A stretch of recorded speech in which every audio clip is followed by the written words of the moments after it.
سخن عشق تو بی آن که برآید به زبانم، رنگ رخساره خبر می‌دهد از حال نهانم. گاه گویم که بنالم ز پریشانی حالم، باز گویم که عیان است چه حاجت به بیان. گر چنان است که روزی من مسکین گدا را، به در غیر ببینی ز در خویش برانم. من در اندیشه که روان بر تو فشانم، نه در اندیشه که خود را ز کمندت برهانم. گر تو شیرین زمانی نظری نیز به من کن، که از دیوانگی از عشق تو فرهاده زمانم.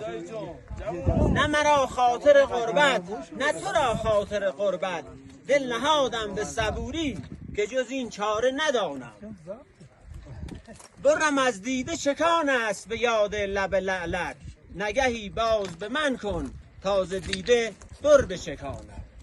من همان روز بگفتم که طریق تو گرفتم، که به جانان نرسد تا نرسد کار به جانم. امروز جمعه 4 خرداد ماه 1403، قله عشق، قله توچال در کنار آقا رضا قانع، احسان طولابی نازنین و اصحاب دوستان همنوردانی که اینجا هستند. شاد و پیروز و سربلند باشید.